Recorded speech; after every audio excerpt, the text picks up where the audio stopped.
Muito bem. Hoje nós vamos falar sobre religião e evangelho. E nós vamos se basear, para iniciar essa série de ensinos e mensagens, como se queira, para falar sobre aquele episódio que José e Maria perderam Jesus no templo. Vamos começar hoje falando disso e creio que na próxima segunda-feira também vamos falar sobre esse tema, né? E então eu queria que você abra sua Bíblia, seu celular, ou ouça a leitura, se você não tiver, está no Evangelho de Lucas, capítulo 2, do verso 41 ao 49.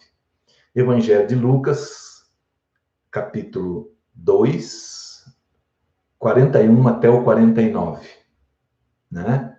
Então, é esse o texto que nós vamos nos basear para começar esse estudo e continuar ele, pelo menos na próxima segunda-feira, tá? Esse texto. Depois nós podemos ir para outros textos, mas por enquanto, para essa semana e a semana que vem, a gente já tem material para a gente compartilhar. E diz assim a palavra do Senhor: todos os anos, seus pais iam a Jerusalém para a festa da Páscoa. Quando ele completou 12 anos de idade, eles subiram à festa conforme o costume. Só palavra muito religiosa, muito religiosa. Terminada a festa, voltando seus pais para casa, o menino Jesus ficou em Jerusalém, sem que eles percebessem. Presta atenção. Ficou em Jerusalém sem que eles percebessem. Pensando que ele estava entre os companheiros de viagem, caminharam o dia todo. Então começaram a procurá-lo entre os seus parentes e conhecidos. Não o encontrando, voltaram a Jerusalém para procurá-lo. E veja só, depois de 3 dias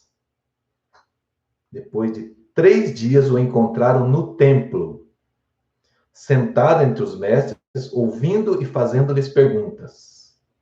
Todos os que ouviam ficavam maravilhados com o seu entendimento e suas respostas. Quando seus pais ouviram, ficaram perplexos.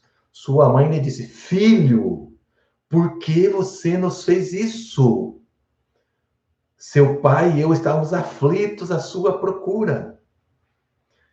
Ele perguntou: Por que estão me procurando? Não sabia que eu devia estar na casa do meu pai? Esse é o texto. Eu acho que se você, devido ao tema e as ênfases que eu dei no texto, se eu encerrasse aqui, você já tinha coisa para pensar por toda a semana. Mas nós vamos aprofundar isso de uma maneira mais cuidadosa, mais detalhada, né? Hoje e na próxima segunda-feira. Nós estudamos até aqui, se não me falha a memória, 4 ou 5 segundas-feiras sobre fé e crença. Agora estamos subindo um degrau, falar sobre evangelho e religião. Por que eu tenho falado desses temas? Porque são um dos temas que mais fazem confusão na vida das pessoas, dentro das igrejas. E olha, é ensino para gente que está 20, 30, 40 anos dentro da igreja, tem me dito, esse ensino foi libertador para a minha vida. Eu descobri que eu estava há 30 anos, 20 anos, e não sabia a diferença de fé e crença. Então, agora nós vamos ver isso. Outra coisa importante que eu quero deixar é que esse tema, para você que é crítico, não vai ficar dando cacetada de saída, porque esse tema, nós vamos pegar um texto isolado, recortar o vídeo, fazer uma coisa. Você pode fazer, mas é um tema que vamos abordar em várias semanas. A gente vai receber a abordagem de outras pessoas, vamos fazer considerações. Eu creio que eu não sou o dono da verdade, é um tema que dá muita margem a interpretações diferentes, né? Mas eu tenho a coragem, eu quero ter a coragem de abordar esse tema sem medo de quem vai me contestar. Porque eu estou aqui fazendo uma coisa que Deus colocou no meu coração, né? Então, na realidade, nós sabemos, como cristãos, a maioria sabemos que há diferença entre religião e evangelho. Claro, existe a prática religiosa e a prática do evangelho. Existem diferenças, sim. Agora, mas será que na nossa vida, no dia a dia, a gente sabe separar essas coisas? Será que no dia a dia nosso a gente consegue separar isso? Conseguimos olhar no espelho e nos ver praticando o evangelho ou religião? Ou sabemos quais atitudes que nós fazemos é uma atitude que é essência do evangelho ou é uma atitude que é essência da prática religiosa? Veja bem, não estou condenando aqui prática religiosa. Estou aqui para nós discernirmos a diferença entre prática religiosa e prática do evangelho. Da mesma forma que a crença e a fé podem conviver, a prática religiosa e o evangelho podem conviver em determinada circunstância. Só que só a religiosidade, ela não dá frutos. Só a religiosidade não produz paz. Agora, quando se tem uma dose certa da religiosidade, que vocês vão ver aqui para frente, e tem a dose do evangelho sobrepondo a tudo, e você saiba o que é uma coisa e o que é outra, isso faz muita diferença, isso dá fruto, sim. E, portanto, se você se vê praticando coisas religiosas, religiosidades, não se desespere. Você tenha cuidado em pensar que a religiosidade não pode atrapalhar os objetivos e os feitos que o evangelho deve realizar em nossa vida e no nosso derredor. Tá bom? Esquecer Jesus no templo, no meio da comemoração rotineira da religião deles, da prática, da tradição, deles, que praticavam todos os anos, tem algum significado no ensinar hoje? Com certeza.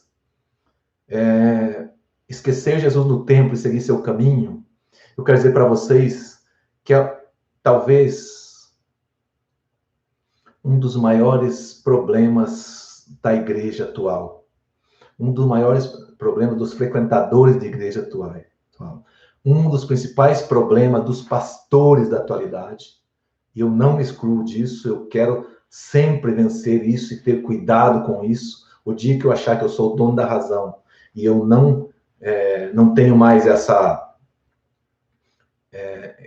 esse filtro, esse cuidado de olhar no espelho e ver que eu também posso cair nessa religiosidade, né?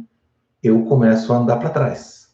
Então, quando a gente vê isso, né? E nos colocamos de frente ao espelho, isso nos dá uma condição de muito mais segurança em Cristo. Tá certo? Nós vamos aqui, a Bíblia tem várias passagens que nós podemos fazer comparações entre evangelho e religião, né? Eu vou citar algumas hoje rapidamente, mas nas próximas a gente vai mostrar as práticas. E uma das mais célebres que todos vocês conhecem é a passagem do Bom Samaritano. Nós vamos dar uma passadinha nela hoje aqui, né? Eu já vi que o tempo hoje vai ser curto, então eu vou poder deixar um pouco para a semana que vem também, para deixar vocês com vontade. Mas uma das primeiras coisas que eu quero separar para vocês sobre a visão do evangelho, sobre a visão da religião, o conceito de igreja, por exemplo. E aí já começa, esses tempos atrás, quando eu reuni um pessoal que a gente se reúne sempre aqui, expliquei para eles a diferença entre igreja, templo, denominação e religião.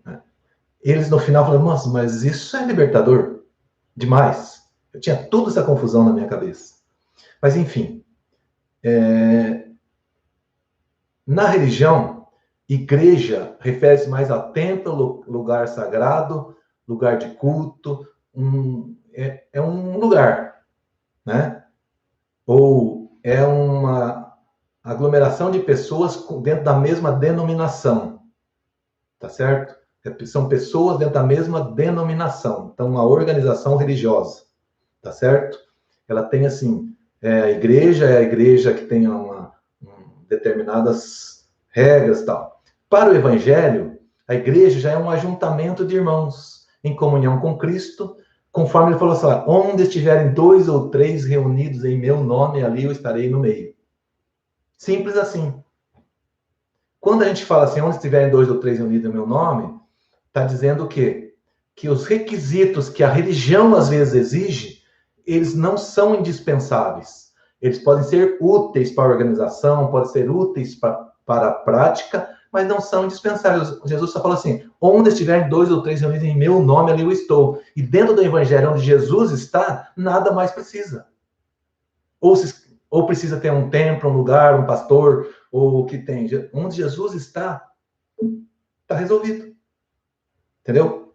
É simples assim. Agora, não estou dizendo que a igreja é desnecessária, as organizações, não. Eu estou dizendo que na visão do evangelho, simplesmente é um ajuntamento de irmãos onde Jesus está no meio. Não necessariamente precisa de uma sede, um local pré-definido, uma construção. O templo, a sede, a organização são úteis ao evangelho, mas o evangelho é maior do que eles, e não a religião, e não a organização. E aí eu vou dizer uma coisa para vocês que talvez se estranhem. Na época de Jesus, após o Pentecostes, na época dos apóstolos, não existia templo cristão.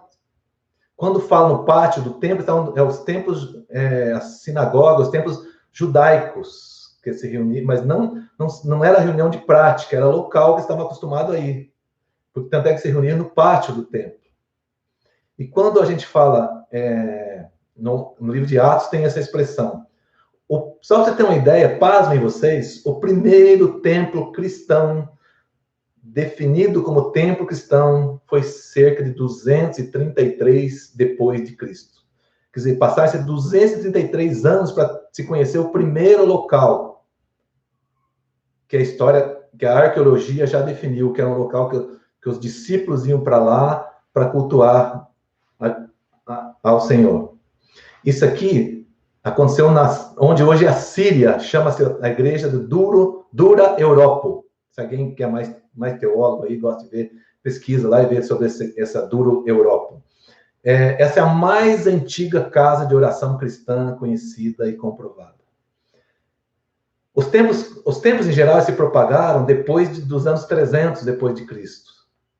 Que aí, quando começou com o imperador romano Constantino, ele se converteu ao cristianismo, mesmo com todos os seus desvios de caráter e ação, mas ele ordenou a construção de templos cristãos por vários locais, e onde elas começaram a se popularizar e criar-se o hábito de se reunir em templos também os cristãos.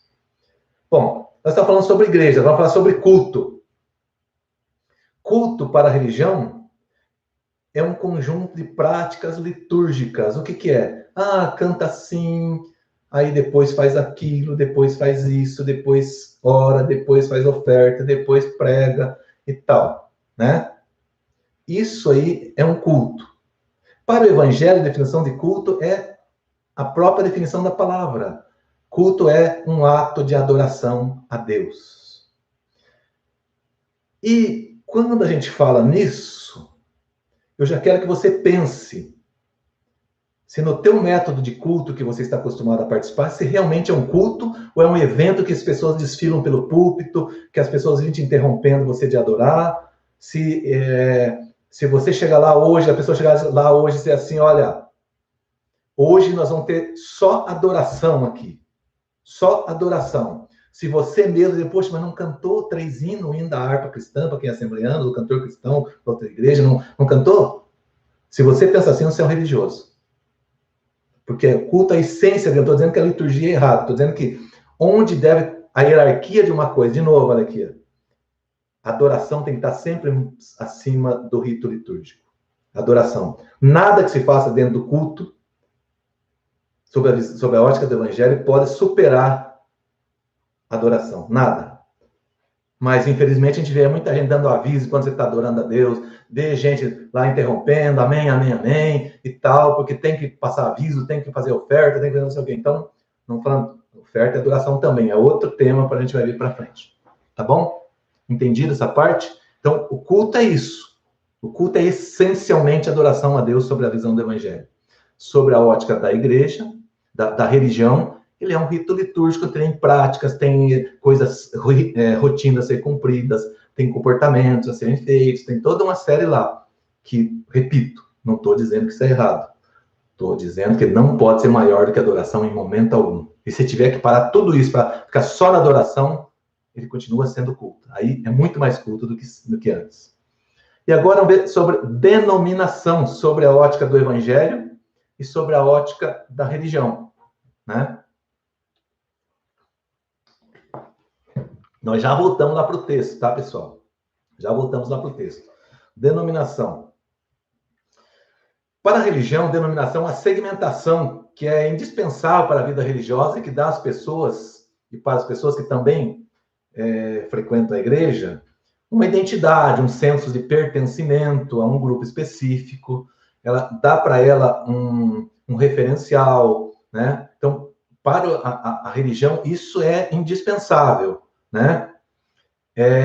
Tanto é que é o seguinte, você encontra uma pessoa assim, você viu que ela está com umas palavreadas meio do crentez e tal, você viu, mas você é crente, você é cristão?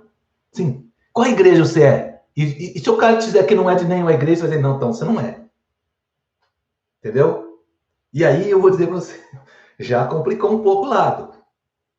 Porque hoje tem uma polêmica muito grande sobre a questão dos desigrejados e as pessoas realmente não sabem conceituar o que é ser desigrejado.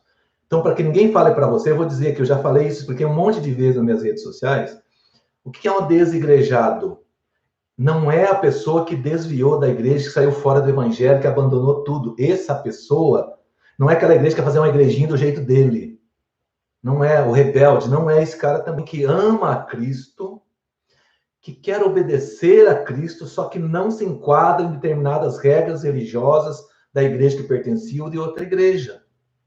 Mas ele, dentro dele, ele tem Cristo morando nele e é um essencialmente cristão. Então, esse é uma pessoa que, embora sirva a Cristo, ele não pertence a uma denominação conforme o nosso quadradinho. Não confunda com o rebelde, com a pessoa que é pronta para lá e para cá, né? Inclusive, nós estamos fazendo um trabalho, um projeto, e eu tenho trabalhado muitas das pessoas, tenho encontrado gente que vocês não fazem ideia quanto eles são de Deus. Mas estão lá, eu não tenho uma placa sobre ele, mas tem uma vida de comunhão com Deus, uma prática de dia a dia com Deus, de adoração, de devocional, que 90% das pessoas que se acham igrejados não fazem. E aí? Será que nós vamos entregar uma plaquinha para Jesus quando ele voltar? Ou um coração contrito? Mas dentro da religião, essas coisas não cabem, porque lá você tem que obedecer, tem que fazer isso. Para ser cristão, você tem que fazer isso, fazer isso, fazer isso. E algumas coisas são indispensáveis, exatamente, é o que eu estou dizendo. Outras coisas que a gente acha que tem que fazer, não são bem assim. Então, nós vamos seguindo. Então, a denominação, ela é algo que ela é útil para a organização da igreja, é útil para criar essa identidade, é útil, mas ela também não é indispensável. Uma placa, uma denominação, uma organização religiosa. Porque as coisas indispensáveis são outras, que não precisam necessariamente ter. Claro que, de uma forma ou de outra, vai haver essa organização de um grupo, de uma comunidade, né? Porque se imagina lá nos apóstolos, eles não foram lá registrar uma placa. Ó, Pedro chega lá e fala assim: vamos abrir uma igreja aqui e vão registrar uma placa aqui, Igreja dos Apóstolos de Jesus Cristo. No outro dia eram tudo morto. E continuaram sendo igreja, continuaram se reunindo. Não tinha aquela placa, tinha uma organização de uma comunidade que servia a Deus. Tá? Concluindo, não estamos dizendo que a denominação é indispensável. Aliás, e nem que ela é dispensável. Estamos dizendo que o evangelho pode ser praticado na visão do evangelho, denominação pode ser dispensável, mas a organização não. Tá certo? E aí, alguns outros contrapontos para ajudar no seu discernimento. E isso aqui agora vai dar na canela de muita gente. Na religião, você sabe quem é joio e quem é trigo. Sabe ou não sabe? Diz ou não diz? Ah, esse é joio, esse é trigo. Na religião, os homens separam os bons dos maus. Como se Jesus não tivesse dito, ó, já que não veio ninguém, vai lá nos valados e traz todos para a festa. Esquecendo que Jesus veio para todos. Mas a religião, ela é seletiva. A religião, você vai, não, esse aqui é joio. Ixi, aquele lá, vai convidar aquele para vir aqui? Você convidou para vir na igreja? Esse cara, a vida dele, assim... Gente, igreja é hospital para tratamento, não é hotel de santos. Quem me segue já sabe disso, já falo muitas vezes isso. Igreja não é hotel de santo. Igreja é um hospital para tratamento daqueles que querem se regenerar do pecado e alcançar Cristo e ser. E a igreja tem que desenvolver as pessoas, levar o evangelho para elas e entregá-los em maturidade cristã a Cristo, ao céu. Isso é igreja. No evangelho, essa tarefa de separar uma coisa dos outros é do Espírito Santo. Está escrito na parábola do joio e do trigo.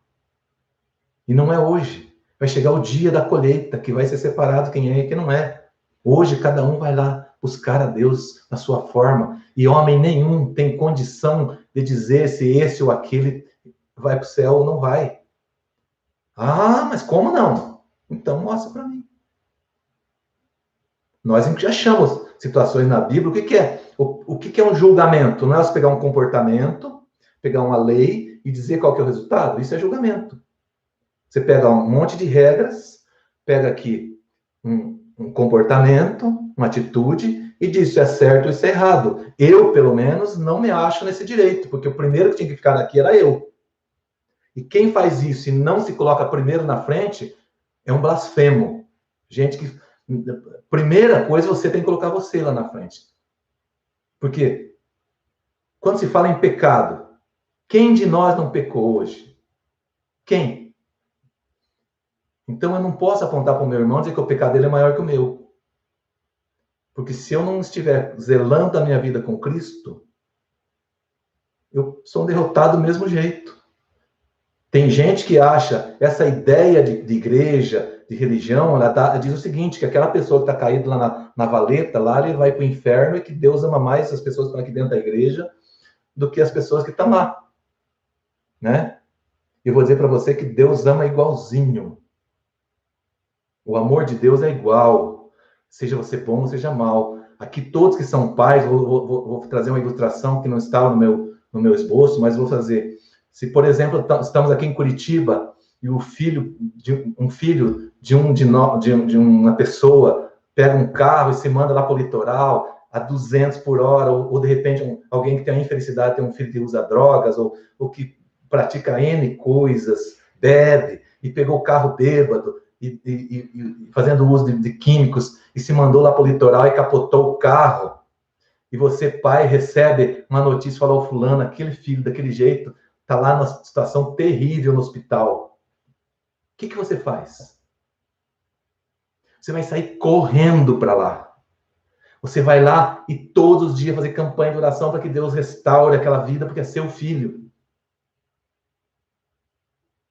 E hoje tem gente que acha que Deus é pior do que a gente. Que Deus pega essa pessoa e joga no inferno do que qualquer coisa. Porque eu sou santinho, bonitinho aqui, eu vou para o céu. O amor de Deus alcança todos. Está na hora da gente parar de ser seletivo, de saber quem é joio e quem é trigo. Né? Nós temos uma coisa muito clara para pregar o evangelho. Não piore Deus mais que um homem, meu Deus do céu.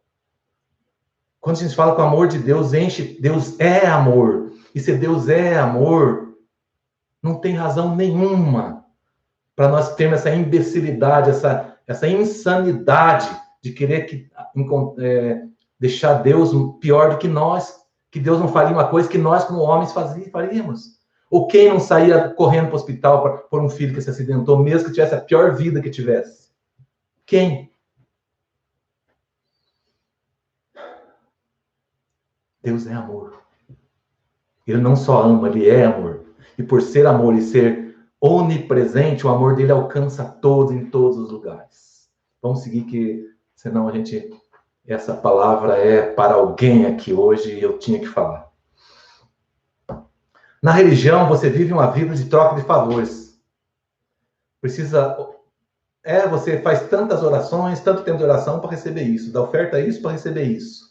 Você tem que ir na igreja tantas vezes, senão Deus castiga. Você tem que fazer determinados tipos de coisas para que você receba outros tipos de coisas. Se você não faz determinado tipo de coisa, você não recebe outro tipo de coisa.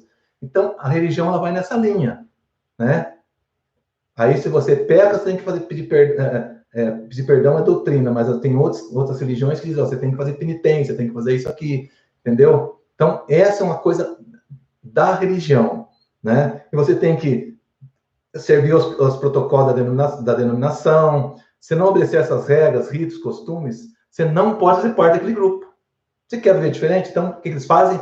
Excluem, formal ou informalmente. E hoje está na moda, pastor dizendo, está aqui a carta, pode ir. Pastor meia tigela. Pastor que precisa se converter quando faz isso. Se você vê alguém dizendo isso, pode dar pastor, você precisa se converter. Pode ligar pastor Aroni que ele vai falar para você. Eu falo mesmo. Na minha Bíblia ainda tem a parábola das 99 ovelhas que o pastor deixou todas e foi buscar uma só que estava fora.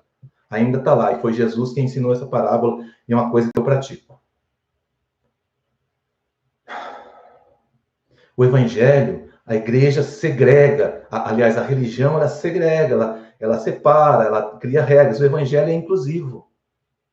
Né? Ele diz, vinde a mim todos que estáis cansados e oprimidos, e eu vos aliviarei. Eu não deu regra nenhuma mais. Né?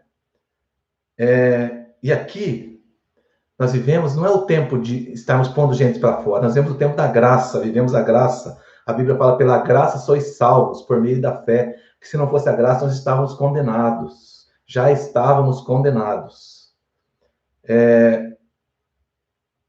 Mais uma coisa, na religião, oferta é contribuição, ajuda, arrecadação de dinheiro, é obrigação, o gafanhoto vai comer tudo de você se você não fizer aquelas coisas todas. Ah, mas isso é a Bíblia. Claro, tem na Bíblia. Agora, cada religião interpreta de um jeito isso. Né? E aí, muita gente interpreta favoravelmente.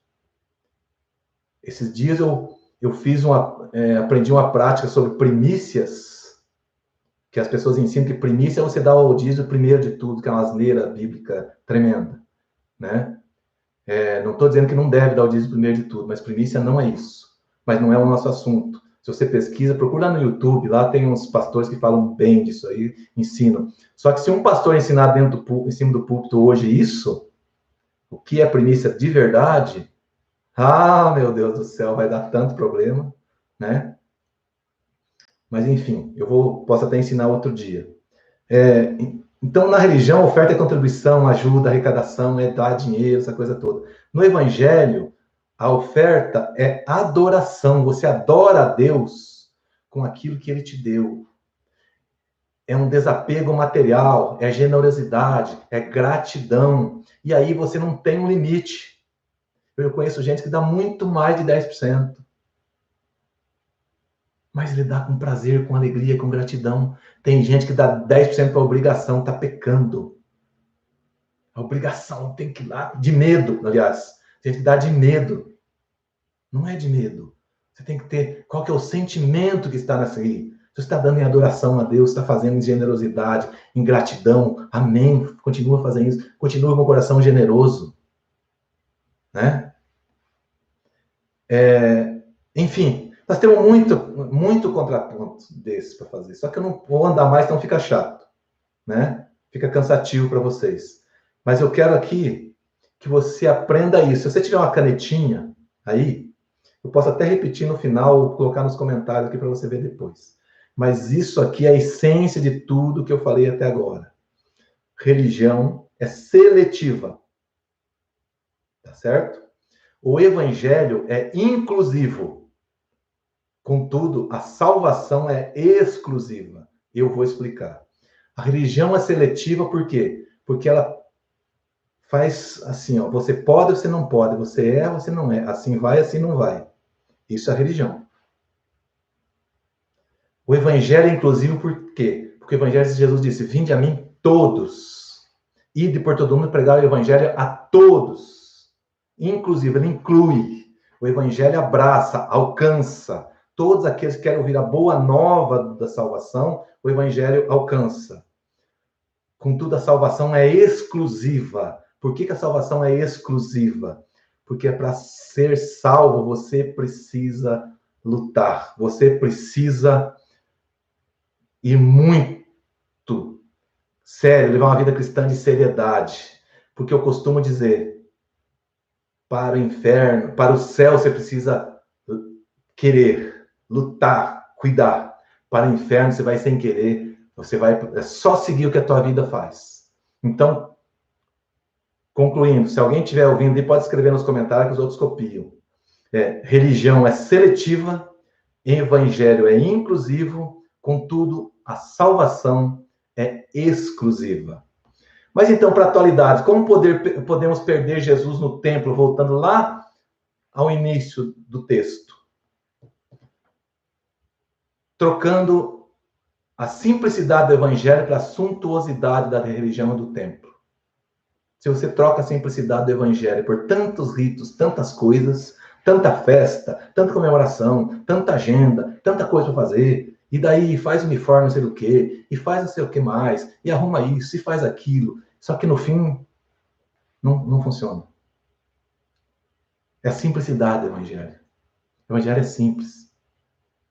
Ide por todo mundo pregar o evangelho a toda criatura. Quem crer e for batizado será salvo, quem não crer será condenado. Esse crer aqui, lá para quem estudou fé lá, ele diz o seguinte, é o verbo, pisteu, que eu não gosto de falar muito em grego, mas ele diz assim, é como se dissesse, crer e permanecer crendo. Tá certo? Não é simplesmente crer e for batizado. Trocando a adoração pelo rigor do rito litúrgico. Se perde Jesus no templo. Muito rigor, muito rito litúrgico, mas pouca adoração. E aí, eu vou citar um exemplo bíblico que diz assim, ó, quando Jesus encontrou a mulher, ela falou para ele, nossos pais adoraram nesse monte, mas os judeus falam que é em Jerusalém que se deve adorar. Isso está lá em João 4:20. Aí Jesus falou para ele, sabe uma coisa? Não é nem no monte, nem em Jerusalém. Os verdadeiros adoradores adoram o Pai em espírito e em verdade. Os verdadeiros adoradores adoram o Pai em espírito e em verdade. E é estes que o Pai procura. Repito mais uma vez que muita gente fala, se o Pai procura é porque tem poucos. Então, voltemos à adoração para não perder Jesus no templo. Trocando o zelo religioso, como se perde Jesus no templo? Trocando o zelo religioso pelo amor ao próximo. Se eu tenho o amor ao próximo menor do que o zelo religioso, o cuidado com a forma da gente praticar a religião, realmente eu perco Jesus no templo. Eu vou dar um exemplo para vocês, mais um dos principais textos que fala sobre religião e evangelho, quando Jesus falou do bom samaritano, que aquele homem foi assaltado, largado quase morto, e passou dali um sacerdote, que era da religião, passou um levita que servia no templo, mas quem se compadeceu dele e fez tudo por ele foi um levita. Aliás, perdão, foi o bom samaritano. O samaritano ali era uma pessoa que não estava com as travas religiosas, porque o sacerdote não podia tocar no homem, que se ele estivesse morto, ele ficaria impuro, e por aí vai. O levita também não podia, porque a religião deles, a tradição e tal. Mas o bom samaritano não tinha nada disso, ele tinha amor ao próximo. Ele não perde Jesus no templo com esse amor, não. Jesus,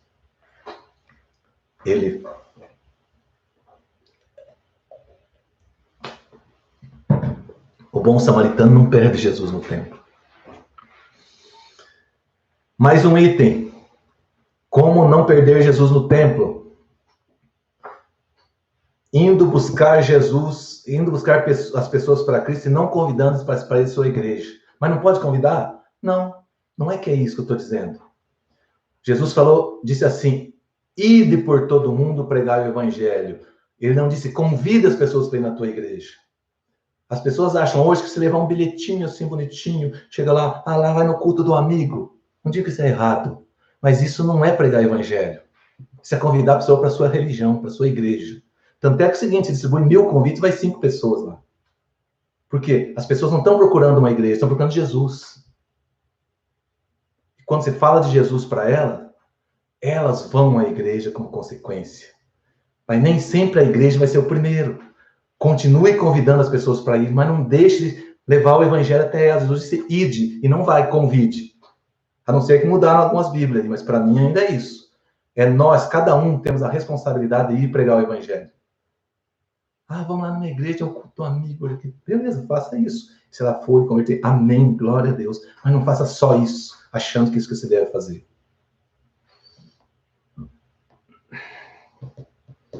Jesus, quando disse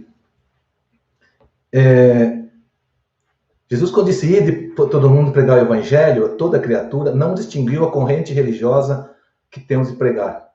Ele não disse assim, vá lá e pregue para... Ide por todo mundo e pregue para católico, para espírita, para esse ou para aquele tal. Não falou isso. Ele falou, ide por todo mundo e pregar o evangelho a toda criatura. Quem crer e for batizado, crer e permanecer crendo, será salvo. Quem não crer, será condenado. Quem for incrédulo, quem desprezar a palavra, será condenado. Mas isso não é um ato, é uma sequência de vida. E pregar o evangelho também é uma sequência de vida. Portanto, eu digo para você, é preciso pregar o evangelho para os evangélicos. Mas eu estou pregando o evangelho para a grande maioria que é evangélica. Isso é evangelho, estou ensinando o evangelho aqui. Isso é pregar o evangelho. Não é dizer o que você quer ouvir, é confrontar você. É desafiar você a servir a Deus de integridade, não servir uma denominação e depois ir para o inferno. É duro dizer isso, mas tem muita gente que sendo do seu lado do banco da igreja há 30 anos e não conhece Jesus de verdade, nem o evangelho de verdade. Conhece rotina religiosa, conhece a religião e as regras da sua igreja. Se você for bem em cima, não sabe nem orar direito. Sabe ficar pedindo para Deus, não sabe nem o que é oração. Eu vou fazer algumas considerações sobre nós evangélicos, sobre nós, e me incluo. Evangelho, os evangélicos entendem que se deve pregar para um grupo seletivo, católico, digamos, até da outra igreja, se precisar eu prego, mas na minha não precisa. Até a pessoa da outra igreja precisa de salvação, mas da minha não precisa. Não tem disso. É todos.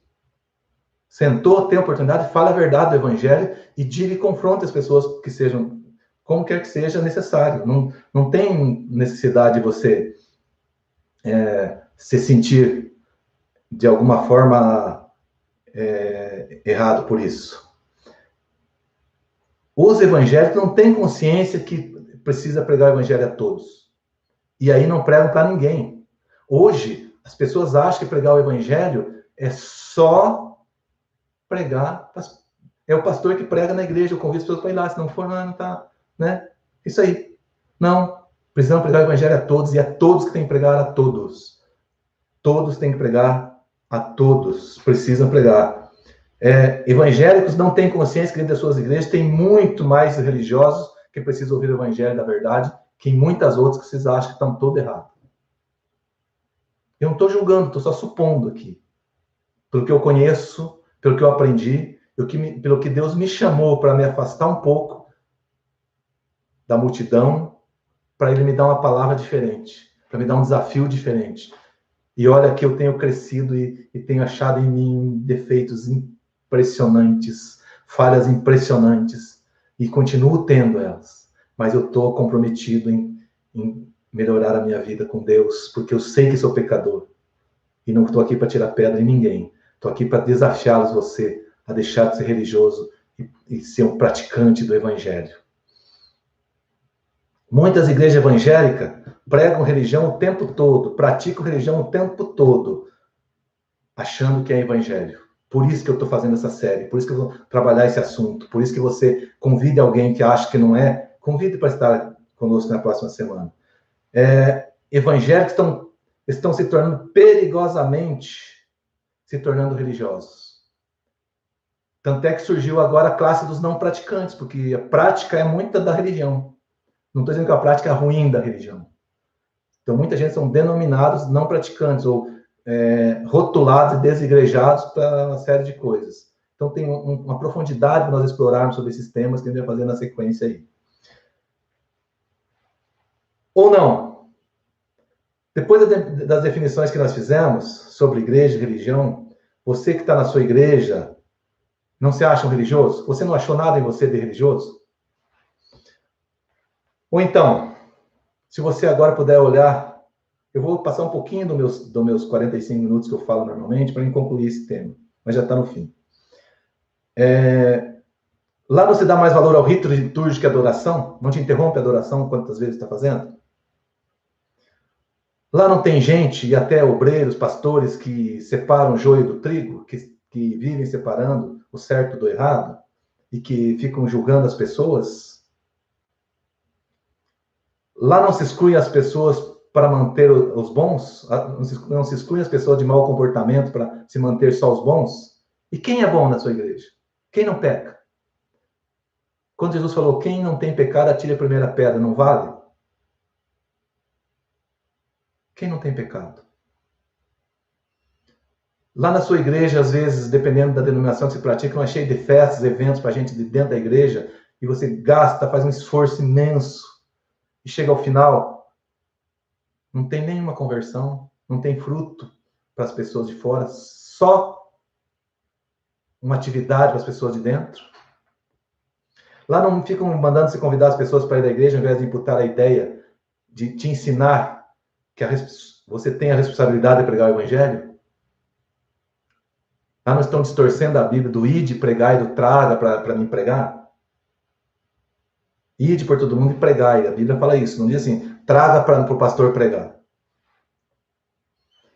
É assim que se perde Jesus no templo. É desse jeito que muitos estão perdendo Jesus no templo, esquecendo, seguindo a caminhada por um dia de estrada, e depois, quando vê, tem que Jesus chama uma situação dessa e põe todo mundo na parede, quando acha a falta de Jesus na sua família, na multidão, quando a agonia vem, sai correndo buscar ele, ainda demora mais 3 dias para achar que está tudo errado agora. Porque daí, no meio da multidão, tudo que está acostumado a fazer não é de um dia para o outro que acha Jesus.